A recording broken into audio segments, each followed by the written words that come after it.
Hello everyone, आप सभी का स्वागत करता हूं शंकु का डे 2 क्लास में। आप डे 1 क्लास जरूर विजिट करिएगा दोस्तों। डे 1 क्लास में शंकु से रिलेटेड जितने भी बेसिक इंफॉर्मेशन होते हैं, जितने भी बेसिक फार्मूले होते हैं, उसको बेहतरीन तरीके से समझाया गया है। साथ के साथ जितने भी बेसिक सवाल होते हैं शंकु से रिलेटेड, उसको भी बेहतरीन तरीके से कवर किया गया है। तो आप डे 1 लेक्चर जरूर विजिट करें, प्लेलिस्ट बना हुआ है दोस्तों, ठीक है। अगर आप इस चैनल पे नए हैं तो चैनल जरूर सब्सक्राइब कर लीजिएगा। अपने फ्रेंड सर्कल में ज्यादा से ज्यादा आप शेयर करिएगा, जिससे कि हम ज्यादा से ज्यादा लोगों को कनेक्ट कर सके। हमारे टेलीग्राम चैनल है मैथ्स एकेडमी बाय खोमस सर के नाम से, तो आप हमारे टेलीग्राम चैनल को भी ज्वाइन कर लीजिएगा, जिससे कि आपको हमारे जितने भी अपकमिंग क्लासेस है उसका प्रॉपर नोटिफिकेशन मिलता रहेगा। और साथ के साथ हमारा जो भी क्लासेस होते हैं उसका क्लास नोट पीडीएफ भी आपको इजीली अवेलेबल हो जाता है हमारे टेलीग्राम चैनल में। इस वीडियो के डिस्क्रिप्शन बॉक्स में लिंक अवेलेबल है टेलीग्राम चैनल का, वहां से भी आप डायरेक्टली ज्वाइन कर सकते हैं।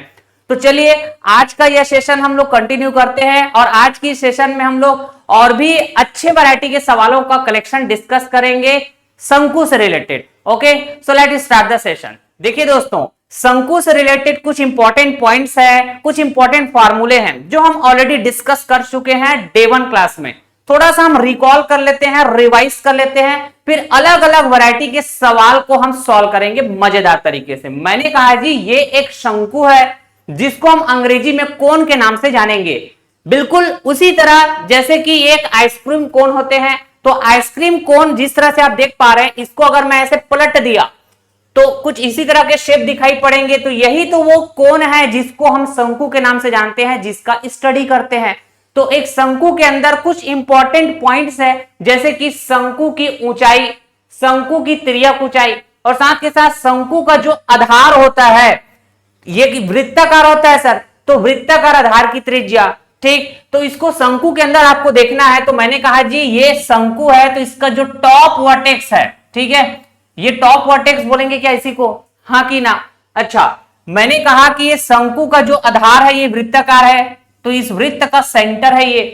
तो टॉप वाला वर्टेक्स या फिर टॉप वाला पॉइंट को आप आधार के सेंटर से ज्वाइन करेंगे तो ये जो लाइन मिलेगा, यही लाइन क्या बताएगा भाई साहब, शंकु की ऊंचाई को बताएगा, शंकु के हाइट को बताएगा। लेकिन मैंने कहा जी तिर्यक ऊंचाई, तो तिर्यक ऊंचाई अलग चीज होता है। जैसे कि हम ऊंचाई को कैसे मेजर करेंगे, आप बोलेंगे बिल्कुल खड़ी लाइन से मेजर करेंगे ऊंचाई को।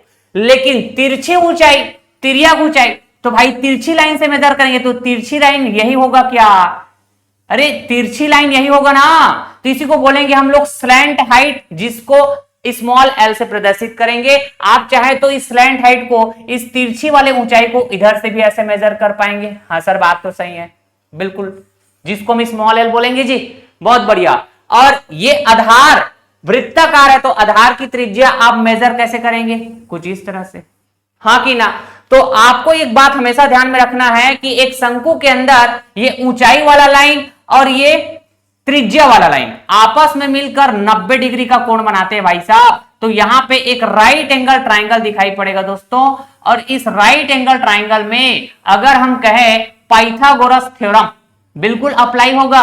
हाँ सर, आप कहेंगे सर ये हो जाएगा कर्ण, तो कर्ण का स्क्वायर बराबर, आपने कहा जी लंब का स्क्वायर प्लस आधार का स्क्वायर, ठीक। अगर मैं यहां पे कोण बात करता हूं अल्फा, इस राइट एंगल ट्राइंगल में समकोण त्रिभुज में अल्फा कोण बात करता हूं, तो इस अल्फा को क्या बोलते हैं, मैंने बता के रखा हुआ है, सेमी वर्टिकल एंगल या फिर सेमी वर्टेक्स एंगल बोलते हैं, ठीक है जी। तो अल्फा के सामने वाला जो भुजा है त्रिज्या वाला है क्या, तो ये क्या हो गया लंब, तो ये लंब का स्क्वायर। तो भाई साहब ये ऊंचाई वाला क्या हो जाएगा आधार, तो आधार का स्क्वायर। और कर्ण का काम कौन करेगा, ये स्लैंट हाइट, जिसको हम तिर्यक ऊंचाई के नाम से जानेंगे। ये बहुत इंपॉर्टेंट फार्मूले हैं, बार बार इस्तेमाल होता है दोस्तों, सवाल सॉल्व करते समय हमेशा ध्यान में रखेंगे। तिर्यक ऊंचाई और शंकु के आधार की त्रिज्या, साथ के साथ शंकु की ऊंचाई, ये तीनों में संबंध बताने वाला ये जो रिलेशन है, तिर्यक ऊंचाई का स्क्वायर बराबर आधार की त्रिज्या का स्क्वायर प्लस ऊंचाई का स्क्वायर, हमेशा ध्यान में रखेंगे। इसको चाहे तो आप इस फॉर्मेट में भी लिख पाएंगे। आपने कहा जी स्क्वायर को इधर ट्रांसफर करेंगे तो रूट में बदल जाएगा, तो तिर्यक ऊंचाई बराबर रूट के अंदर त्रिज्या का स्क्वायर प्लस ऊंचाई का स्क्वायर, ठीक है। तो ये कुछ इंपॉर्टेंट पॉइंट्स है। साथ के साथ अगर हम फार्मूला की बात करें, ठीक है, तो 3 फार्मूले हैं जिसको आपको ध्यान में होना चाहिए। मैंने कहा जी शंकु का वॉल्यूम, शंकु का वक्र पृष्ठ क्षेत्रफल, शंकु का संपूर्ण पृष्ठ क्षेत्रफल। इसके लिए फार्मूला हम लोग डिस्कस किए थे। तो मैंने कहा ये एक शंकु का फिगर है, एक कोण है कि नहीं बताइए। तो अगर मैं इस शंकु का बेस देखूं तो ये बेस कैसा है, सर्कुलर शेप का है। तो मैंने कहा जी ये हो जाएगा बेस एरिया, हाँ कि ना। अच्छा, अब एक शंकु के अंदर ना एक और एरिया दिखेगा, कौन सा एरिया पता है। मैंने कहा कि इस शंकु के अंदर ना आप एंटर करिए और ऐसे चारों तरफ घूम कर देखेंगे तो आपको जो सरफेस दिखेगा उसको बोला जाएगा वक्र पृष्ठ, जिसको कर्व्ड सरफेस बोलते हैं। ठीक है, तो मैंने जी इस शंकु के अंदर एंटर किया और इस तरह से चारों तरफ घूमकर देखा, लाइक दिस। ठीक है, तो मेरे को ये वाला सरफेस दिखेगा जिसको बोलेंगे आप कर्व्ड सरफेस, वक्र पृष्ठ के नाम से जानेंगे। ठीक है, तो ये एरिया क्या बताएगा, ये वाला एरिया क्या बताएगा दोस्तों। तो आपने कहा जी कर्व्ड सरफेस एरिया। ठीक है क्या। तो अगर मैं एक शंकु के अंदर जो एरिया होगा सरफेस का वो दो तरह का होगा बोलूंगा तो बिल्कुल अग्री करेंगे, एक तो बेस एरिया और दूसरा कर्व्ड सरफेस एरिया, हाँ कि ना। एक बेस एरिया और दूसरा कर्व्ड सरफेस एरिया। तो भाई साहब अगर मैं चाहत रखता हूं टोटल सरफेस एरिया पता करना, संपूर्ण पृष्ठ का क्षेत्रफल, तो आप क्या बोलेंगे, curved surface area plus base area, यही कहेंगे कि नहीं कहेंगे। तो भाई साहब आपको कर्व्ड सरफेस एरिया पता होना चाहिए। तो कर्व्ड सरफेस एरिया जिसको हम कहेंगे वक्र पृष्ठ का क्षेत्रफल। तो कर्व्ड सरफेस एरिया क्या होता है शंकु का, तो ये पाई आर एल होता है। कैसे पता किया जाता है, तो आपको 1/2 गुणा करना होगा बेस का पेरीमीटर, गुणा करेंगे स्लैंट हाइट। समझ पा रहे हैं क्या। तो बेस का पेरीमीटर मतलब ये सर्कल का पेरीमीटर, और सर्कल का पेरीमीटर सरकमफरेंस के बराबर होगा, परिधि के बराबर होगा, तो 2πr और स्लैंट हाइट l। तो 2 से 2 कैंसिल हो जाएगा तो πr l बचेगा क्या। तो शंकु का वक्र पृष्ठ क्षेत्रफल कर्व्ड सरफेस एरिया हमने पता किया πr l। ठीक है, और एरिया ऑफ बेस कहेंगे तो भाई साहब सर्कल की एरिया क्या होता है πr², हाँ कि ना। तो इस तरह से हम संपूर्ण पृष्ठ का क्षेत्रफल बता पाएंगे, curved surface area plus area of base. ठीक, तो यहां से आप देखेंगे πr और πr कॉमन निकल जाएगा, ब्रैकेट के अंदर क्या बचेगा l प्लस r, हाँ कि ना। तो आप कहेंगे जी शंकु का जो CSA होगा वो πrl, ठीक, और जो TSA होगा वो πr, ब्रैकेट के अंदर l प्लस r। ठीक, अच्छा एक और इंपॉर्टेंट जो फार्मूला है वो है वॉल्यूम को लेकर, आयतन को लेकर। तो एक शंकु का जो आयतन होता है, वॉल्यूम होता है, कैसे डिफाइन किया जाएगा दोस्तों, तो 1/2 गुणा एरिया ऑफ बेस गुणा हाइट। ठीक है, बढ़िया। तो area of base πr², height कहेंगे तो h। ठीक है, तो मैंने कहा जी 1/3 πr²h, ये हो जाएगा शंकु का वॉल्यूम। तो आपको कैसे याद रखना है फार्मूले को, ये तरीका है भाई साहब। अगर आप भूल रहे हैं फार्मूले को तो ये तरीका ध्यान में रखिएगा। ठीक है, और डायरेक्ट आपको ध्यान होना चाहिए फार्मूला, अगर आप याद किए तो ये फार्मूला डायरेक्ट याद होना चाहिए। अगर आप भूल गए तो तरीका याद रखिए, तरीका भी मैंने बता दिया। ठीक है क्या। देखिए एसएससी सीजीएल टीयर 1 2023 में पूछे गए सवाल है दोस्तों, एक शंक्वाकार तंबू की त्रिज्या 7 मीटर और ऊर्ध्वाधर ऊंचाई 24 मीटर है। यहां पे ऊर्ध्वाधर ऊंचाई का मतलब क्या समझे सर, ये वर्टिकल हाइट। आपको तिरछी वाला हाइट बतानी है क्या, नहीं, आपको कौन सी हाइट बात करनी, खड़ी वाला हाइट। मतलब h की वैल्यू है क्या ये, तो ये हो जाएगा त्रिज्या मतलब r की वैल्यू 7 मीटर और ऊंचाई की वैल्यू 24 मीटर। तो एक तंबू की बात हुई है दोस्तों, टेंट की बात हुई है जिसका शेप कैसा है, कोनिकल, शंक्वाकार है, शंकु के आकार का है। तो इस कोनिकल टेंट में, इस शंक्वाकार तंबू में चावल के कितने बोरे खाली किए जा सकते हैं, यदि प्रत्येक बोरे में चावल द्वारा घेरा गया स्थान 2 मीटर क्यूब है। तो बेसिकली हमको बोरे की संख्या बतानी है क्या, तो बोरे की संख्या आपको पता करनी है दोस्तों। तो आप कैसे पता करेंगे, आप कहेंगे जी उस तंबू का आयतन लिखेंगे पहले, तंबू का आयतन, ठीक, और इस तंबू के आयतन को हम डिवाइड कर देंगे दोस्तों किससे, एक बोरे के आयतन से, एक बोरे के आयतन से। समझ पा रहे हैं क्या। तो एक बोरे का आयतन दिया हुआ है सवाल में 2 मीटर क्यूब, दिया है कि नहीं दिया है, तो मैंने कहा ये 2 मीटर क्यूब एक बोरे का आयतन है। तंबू का आयतन लिखना है मतलब शंकु का आयतन। ठीक है, तो आपने कहा जी शंकु का आयतन लिखते हैं हम 1/3, ठीक, गुणा करेंगे पाई, फिर गुणा करेंगे त्रिज्या का स्क्वायर मतलब 7 का स्क्वायर, फिर गुणा करेंगे ऊंचाई, तो आपने कहा जी ये 24 मीटर है, ठीक। आप कहेंगे सर पाई की वैल्यू पुट कर देते हैं हम, पाई की वैल्यू जानते हैं 22/7। अब जो निपटता है उसको निपटाते जाओ।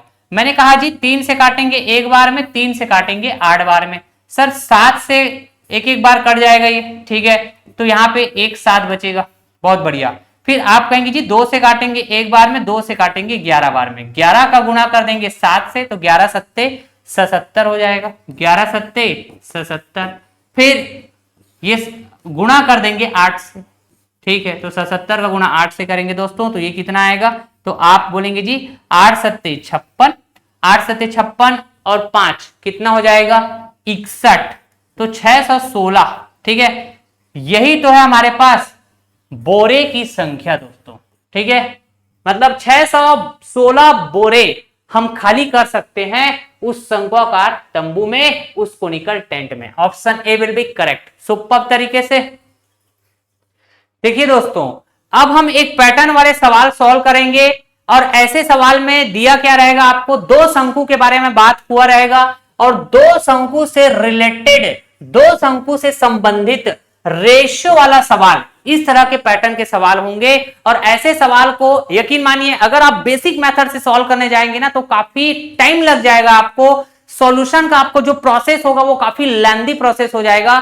तो ऐसे सवाल को हमको स्मार्ट अप्रोच का इस्तेमाल करके सॉल्व करना चाहिए, और वो स्मार्ट अप्रोच सीखने के लिए आपको रेशियो का एक बेसिक कंसेप्ट पता होना चाहिए, रेशियो एंड प्रोपोर्शनल चैप्टर का एक बेसिक कंसेप्ट आपको आइडिया होना चाहिए, ठीक है। तो पहले तो सवाल का जो पैटर्न है कुछ इस तरह से होगा दोस्तों, जैसे कि दो शंकु के लिए त्रिज्याओं का अनुपात दिया रहेगा, जैसे मैंने कहा A/B, ये दो शंकु के त्रिज्या का अनुपात है, ठीक। साथ के साथ आपको दिया रहेगा उन दोनों शंकु के लिए ऊंचाइयों का अनुपात, ठीक है, C/D ऐसा दिया हुआ है, ऐसा मैंने मान लिया, ठीक है जी, बहुत बढ़िया।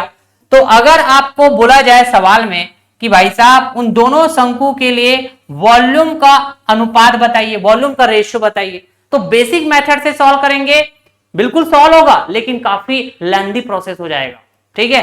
तो स्मार्ट अप्रोच हम कैसे लगाएंगे, तो इधर आइए। सबसे पहले तो मैंने कहा कि भाई साहब शंकु का जो वॉल्यूम होता है, किसी भी शंकु का वॉल्यूम कहेंगे तो 1/3 लिखेंगे, गुणा पाई गुणा R² गुणा H, यही बोलते हैं कि नहीं बोलते हैं? हाँ सर बात तो सही है।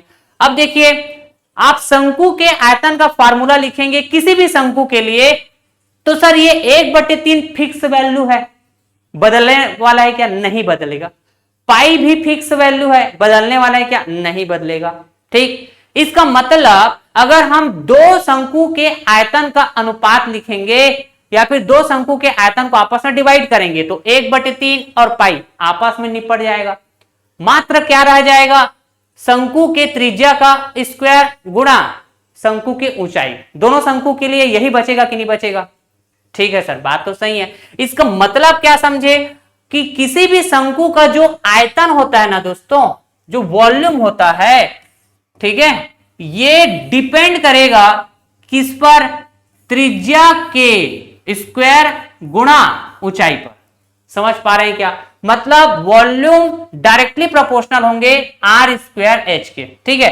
तो जब भी हम कहेंगे वॉल्यूम तो इसका मतलब आपका ध्यान होना चाहिए R²H, ठीक है। रेशियो मेथड का इस्तेमाल करेंगे तो भाई साहब ऐसे पैटर्न के सवाल के लिए आयतन बोल दिए मतलब R²H, शंकु का आयतन मतलब R²H, ऐसे आपके ध्यान में होना चाहिए, ठीक है जी। अच्छा तो सर ये 1/3 पाई कहां चला गया?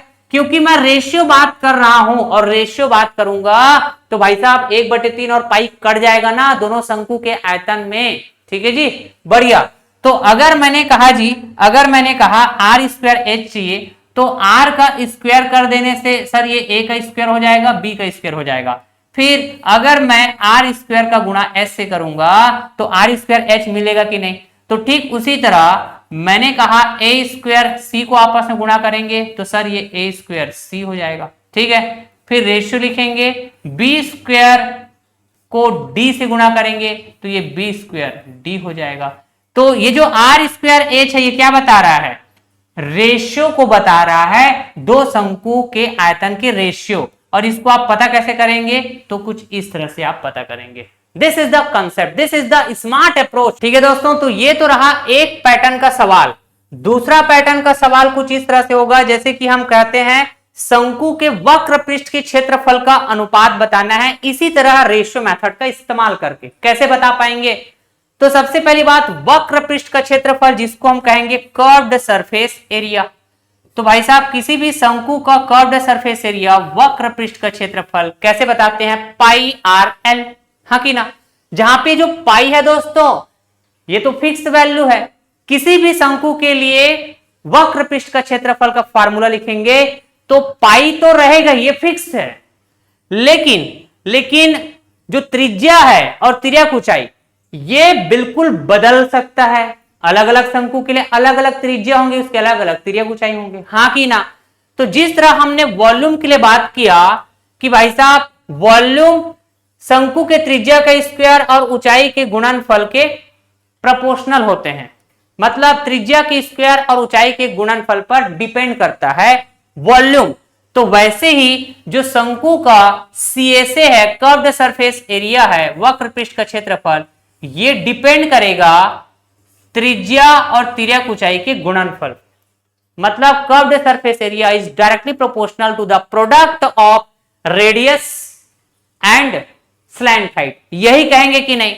इसका मतलब क्या समझे कि जब भी मेरे को कर्व्ड सरफेस एरिया का रेशियो डिफाइन करना है तो दिमाग में पिक्चर बनना चाहिए R गुणा L। यही कहेंगे कि नहीं? ठीक है। अच्छा, अब देखो सवाल के हिसाब से हम थोड़ा देख लेते हैं सवाल कैसे आएंगे। तो मैंने कहा सर त्रिज्या का रेशियो जैसे दिया गया है, कितने? A/B, दो शंकु के त्रिज्याओं का अनुपात A/B दिया हुआ है, ठीक है जी। और उन दोनों शंकुओं के लिए उनकी तिर्यक ऊंचाइयों का अनुपात दिया हुआ है, मान लिया मैंने E/F। समझ गए क्या? तो आपको बोला जाए वक्र पृष्ठ के क्षेत्रफल का अनुपात बताइए, मतलब हमको ना सर R गुणा L यही बात करना पड़ेगा। कर्व्ड सरफेस एरिया ये डायरेक्टली प्रोपोर्शनल होता है R गुणा L, ठीक है। तो ये रेशियो को बताता है क्या? R गुणा L, दो शंकुओं के वक्र पृष्ठ के क्षेत्रफल का अनुपात को बताता है। इसका मतलब R गुणा L चाहिए, तो हमने इसको आपस में गुणा किया, तो रेशियो वाले जो एलिमेंट है इसको भी आपस में गुणा कर देंगे, तो ये हो जाएगा AE। रेशियो लिखेंगे, फिर B का गुणा F से करेंगे तो ये BF। समझ पा रहे क्या? So this is the concept, this is the smart approach to solve this kind of question, this pattern of question. मजेदार तरीके से सॉल्व करना अब सीख चुके हैं ऐसे पैटर्न के सवाल को, तो अब हम ऐसे पैटर्न के सवाल को प्रैक्टिस करने जा रहे हैं दोस्तों, ठीक है।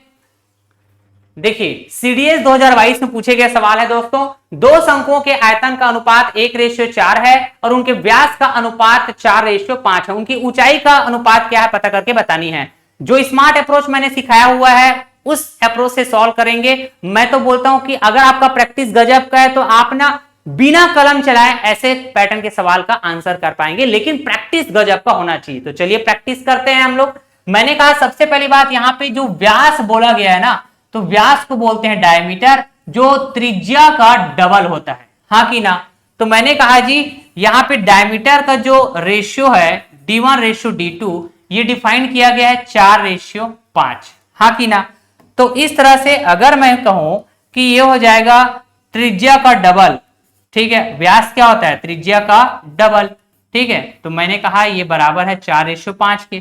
तो सर 2 से 2 निपट जाएगा ना, तो यहां पे क्या बचेगा? R1/R2 बराबर में सेम रेशियो वाला वैल्यू बचेगा 4/5। इसका मतलब क्या समझे दोस्तों कि जब भी हमको डायमीटर का रेशियो डिफाइन किया गया हो तो इसका मतलब बाय डिफॉल्ट वो रेडियस का भी रेशियो डिफाइन कर दिया है। यही बात है, मतलब व्यास का अनुपात कहिए चाहे त्रिज्या का अनुपात कहिए, ये हमेशा सेम होगा। चाहे आप दो बेलन के लिए बात करो, चाहे दो शंकु के लिए बात करो। ठीक है जी। अब देखो हम रेशियो वाले जो मेथड होते हैं उससे सॉल्व करते हैं।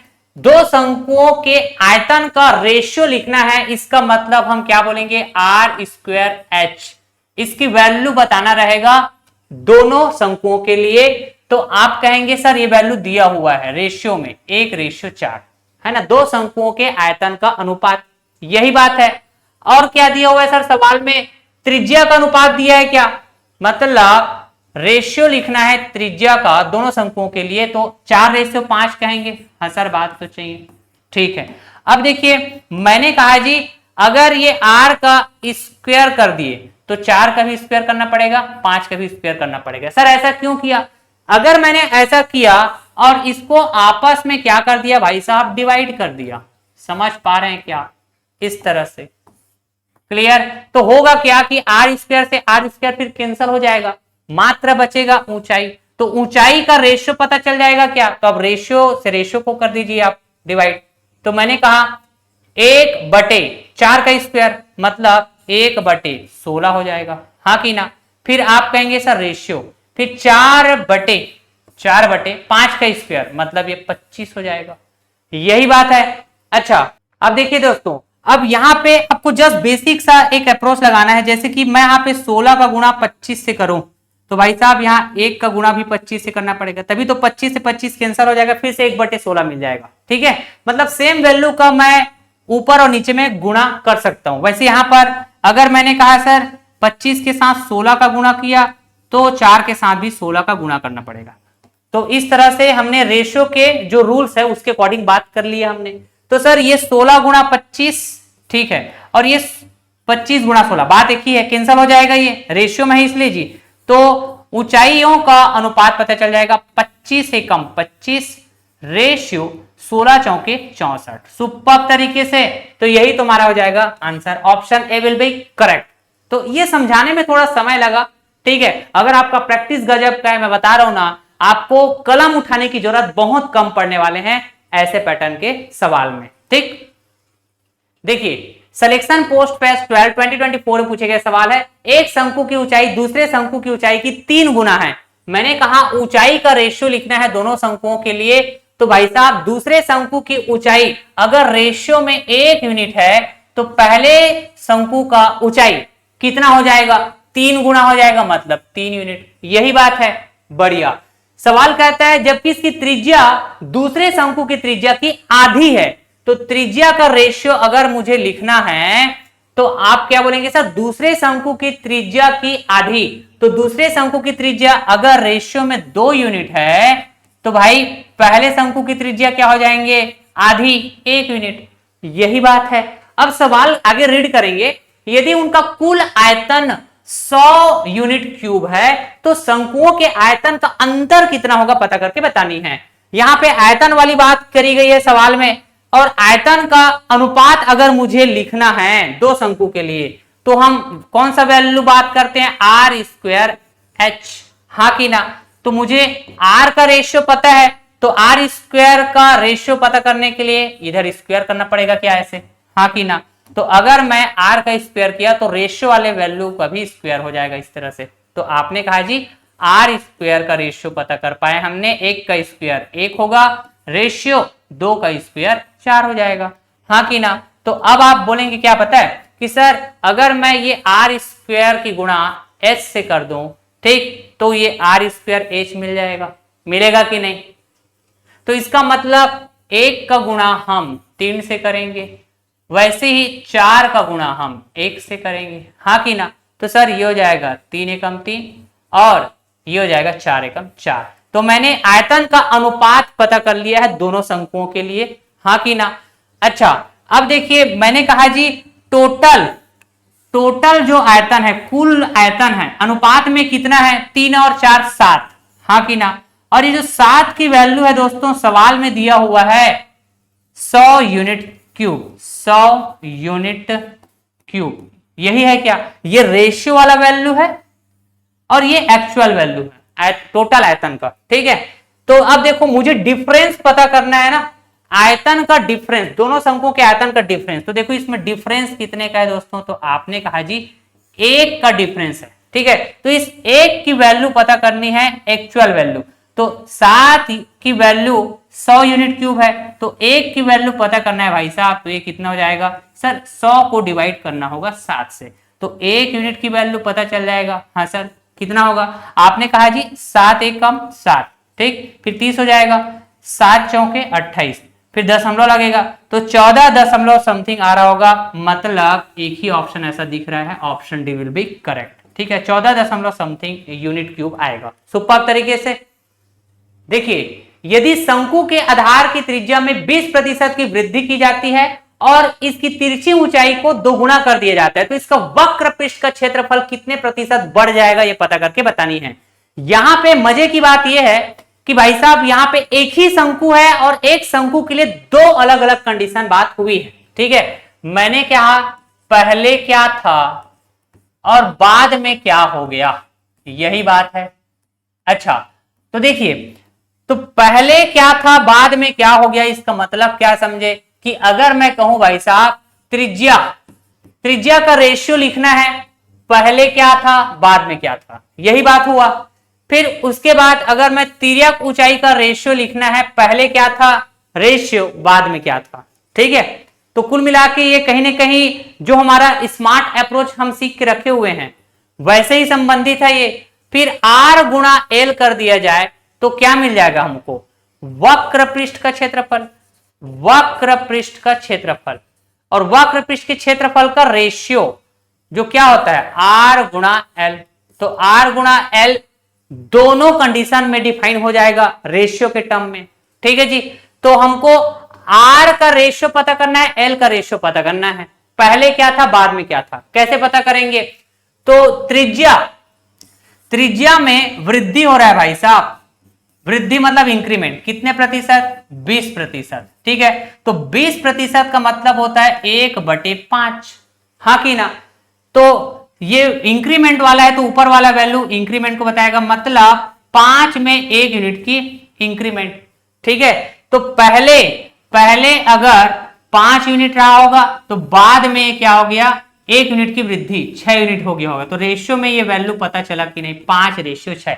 तो जो त्रिज्या है ना भाई साहब 5 से 6 हो जा रहा है, यही बात है। अच्छा, अब देखो इसकी जो तिरछी ऊंचाई है, तिरछी ऊंचाई का मतलब क्या होता है भाई साहब, स्लैंट हाइट, एल की वैल्यू, तिरछी ऊंचाई को दोगुना कर दिया जाता है, हाँ कि ना। तो अगर तिरछी ऊंचाई पहले 1 यूनिट रहा होगा तो बाद में 2 गुना हो गया, ठीक है जी। तो मुझे वक्र पृष्ठ के क्षेत्रफल इसका रेशियो लिखना है, तो भाई साहब ये रेशियो वाले एलिमेंट को आपस में हम गुना कर देंगे, समझ पा रहे हैं क्या। अच्छा, तो ये 5 एकम 5 हो जाएगा और ये 6 दूनी 12 हो जाएगा, ठीक है। तो अगर मैं कहूं इंक्रीमेंट हो रहा है क्या वक्र पृष्ठ के क्षेत्रफल, पहले ये 5 यूनिट बाद में 12 यूनिट, 7 यूनिट की इंक्रीमेंट हुआ क्या दोस्त, हाँ सर बात तो सही है, ठीक है। तो परसेंट में बताना है, तो मैंने कहा ये जो इंक्रीमेंट हुआ है ये प्रारंभिक वैल्यू में हुआ है क्या, प्रारंभिक वैल्यू 5 है, तो 5 में 7 इंक्रीमेंट होने से 12 हो गया। तो प्रारंभिक वैल्यू को नीचे रखेंगे, जितना इंक्रीमेंट हुआ उसको ऊपर में गुणा कर देंगे 100, तो वैल्यू आ जाएगा भाई साहब परसेंट में, कितना आएगा ये। तो आपने कहा जी 5 से काटेंगे एक बार में, 5 से काटेंगे 20 बार में, 20 का गुणा कर दिया जाएगा 7 से, तो ये हो जाएगा 7 दूनी 14, 140%, 140% की इंक्रीमेंट हो जाएगा भाई साहब कर्व्ड सरफेस एरिया में, जिसको हम कहेंगे वक्र पृष्ठ का क्षेत्रफल 140% बढ़ जाएगा। Option A will be correct. समझाने में समय लगा लेकिन आप समझ गए एक बार अप्रोच को, तो यकीन मानिए कम से कम समय में आप सॉल्व कर पाएंगे दोस्तों बिना कोई मिस्टेक किया, ठीक है। चलिए, बहुत बेहतरीन सवाल है दोस्तों, सीडीएस 2020 में पूछे गए सवाल है, मजेदार तरीके से सॉल्व करेंगे, ठीक। यदि एच, सी और वी क्रमशः शंकु की ऊंचाई, घुमावदार सतह का क्षेत्र और आयतन है, तो 3πv(h³ + 9v²) ये किसके बराबर है पता करके बतानी है। मैंने कहा जी सवाल के हिसाब से 3πv(h³ + 9v² ये किसके बराबर है, यही पूछा गया है क्या सवाल में। अच्छा, साथ के साथ घुमावदार सतह का क्षेत्र बोला गया है, क्या हम इसी को कर्व्ड सरफेस एरिया कहेंगे, जिसको CSA कहते हैं जी, ठीक है। और CAC किसके बराबर होता है, तो आप बोलेंगे पाई आर एल। आर क्या है, शंकु की त्रिज्या, ठीक है। तो अभी थोड़ी देर पहले बताया था कि आप शंकु के अंदर एंटर करेंगे, ऊपर नीचे नहीं देखेंगे, सिर्फ आपको चारों तरफ घूमकर देखना है। तो जो सतह मिलेगा उसी को आप घुमावदार सतह बोलेंगे, जिसको आप वक्र पृष्ठ के नाम से भी जानते हैं। तो घुमावदार सतह का क्षेत्रफल बोलेंगे तो कर्व्ड सरफेस एरिया, हाँ कि ना। तो सवाल में कर्व्ड सरफेस एरिया को C बोला गया है, तो C बराबर लिख दिया जाएगा पाई आर एल, ठीक है जी। L क्या होता है, तिर्यक ऊंचाई, तो हम ये भी जानते हैं तिर्यक ऊंचाई का स्क्वायर ये बराबर होता है सर त्रिज्या का स्क्वायर प्लस शंकु की ऊंचाई, तो ऊंचाई को कैपिटल H कहा गया है, तो कैपिटल H का स्क्वायर, ठीक है जी, ये जानते हैं हम लोग। अब जैसे सवाल में दिया गया है वैसे वैसे हम बात करते चलेंगे। मैंने कहा जी सबसे पहले लिखा मैंने 3 पाई। अब ये V क्या है, शंकु का आयतन है, वॉल्यूम है। तो वॉल्यूम कैसे बताते हैं शंकु का, आपने कहा जी 1/3 लिखेंगे, फिर पाई लिखेंगे, फिर त्रिज्या का स्क्वायर, फिर लिखेंगे ऊंचाई। यही बात है क्या, तो ये हो गया वॉल्यूम, ठीक। अब यहां पे ऊंचाई का क्यूब दिया है तो ऊंचाई का क्यूब कर लेते हैं, कोई दिक्कत कोई परेशानी नहीं होना चाहिए, ठीक है। मैंने कहा सर यहां पे 9 दिया हुआ है, फिर गुणा करेंगे वॉल्यूम का स्क्वायर, तो जो ब्रैकेट के अंदर लिखा हूं दोस्तों ये वॉल्यूम ही तो है, तो वॉल्यूम का स्क्वायर करेंगे, इसका मतलब सबसे पहले हम 1/3 का स्क्वायर करेंगे तो ये 1/9 हो जाएगा। फिर पाई का स्क्वायर करेंगे तो सर ये पाई स्क्वायर, हाँ कि ना। फिर आर स्क्वायर है उसका फिर से स्क्वायर करना है तो सर ये आर की पावर 4 हो जाएगा, ठीक है। फिर यहां पे ऊंचाई है तो ऊंचाई का स्क्वायर करने से ये एच स्क्वायर हो जाएगा। समझ पा रहे हैं क्या। अब जो निपटता है उसको निपटा देंगे। मैंने कहा जी 9 से 9 निपट जाएगा, अच्छा 3 से 3 निपट जाएगा ये, ठीक। अब देखिए सर पाई का गुणा पाई से करेंगे तो पाई स्क्वायर, क्या यहां पर भी पाई स्क्वायर है, हाँ। तो मैं जो कॉमन है दोनों में उसको कॉमन ले लेता हूं, तो पाई स्क्वायर कॉमन दिख रहा है, हाँ सर। आप कहेंगे सर यहाँ पे आर स्क्वायर है, यहां पर भी आर स्क्वायर है, इसको भी हम कॉमन ले लेते हैं, ठीक है। फिर आप बोलेंगे सर यहाँ पे एच का क्यूब है और यहाँ पे एच का स्क्वायर है, क्या एच का स्क्वायर दोनों में है, हाँ सर। तो एच स्क्वायर भी हमने कॉमन लिया। अब ब्रैकेट में जो बचेगा उसको लिख देंगे, यहां पर एच स्क्वायर बाहर निकला तो एक एच बचेगा और ये एक और एच है, तो दोनों का आपस में गुणा करेंगे तो ये एच स्क्वायर हो जाएगा। प्लस यहां पे क्या बचेगा सर, तो आप कहेंगे सर यहाँ पे r की पावर 4 में से r की पावर 2 निकल गया तो r की पावर 2 बचेगा। यही बोलेंगे कि नहीं बोलेंगे। मैंने कहा जी H square plus R square, तो सर ये H square plus R square तो एल स्क्वायर के बराबर होता है, तो आप बोलेंगे सर पाई का स्क्वायर आर का स्क्वायर और ये वैल्यू एल स्क्वायर के बराबर है। यहां पे एच का स्क्वायर बचा हुआ है तो लिख दिया मैंने, ठीक। अब आप क्या बोलेंगे पता है, सर पाई का स्क्वायर दिख रहा है, आर का स्क्वायर दिख रहा है, एल का स्क्वायर दिख रहा है, तो हम इसको ना ब्रैकेट लगाकर ऐसे पावर 2 लिख सकते हैं, हाँ सर बात तो सही है। फिर यहां पे क्या बच गया सर एच का स्क्वायर बचा है, तो सर पाई आर एल ये तो बराबर होता है सी के, हाँ कि ना।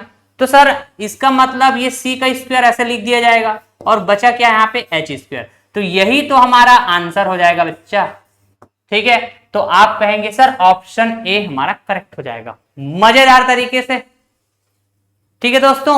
तो ये है शंकु का डे 2 क्लास, जिसमें हम लोगों ने कुछ अच्छे सवालों का कलेक्शन डिस्कस किए, कुछ कंसेप्चुअल बातें भी सीखे, ट्रिक्स सीखे, और ट्रिक की मदद से कम समय में हम अच्छे लेवल के सवाल को कैसे सॉल्व कर सकते हैं ये हम बेहतरीन तरीके से प्रैक्टिस किए दोस्तों। अब आपका काम है कि आप और भी अलग अलग वैरायटी के सवाल प्रैक्टिस करिए। किसी भी तरह का डाउट होने से हमारा डाउट डिस्कशन ग्रुप है टेलीग्राम ग्रुप, उसको आप ज्वाइन कर लीजिए, लिंक अवेलेबल है इस डिस्क्रिप्शन बॉक्स में, तो वहां से आप ज्वाइन करके हमसे जो भी आप डाउट क्लियर करना चाहते हैं हमसे कनेक्ट हो सकते हैं दोस्तों। तो चलिए फिर इसी के साथ आज का यह सेशन एंड करते हैं। मैं बताना चाहूंगा अगला जो सेशन होगा वो गोले पर होगा, हम गोला पढ़ेंगे हम लोग, ठीक है, स्फीयर के नाम से जानते हैं। तो इस तरह से हमारा 3D मेंसुरेशन पूरी तरह से फिर फिनिश हो जाएगा बेहतरीन तरीके से, ठीक है। चलिए फिर tata bye bye, love you all, take care, जय हिंद दोस्तों।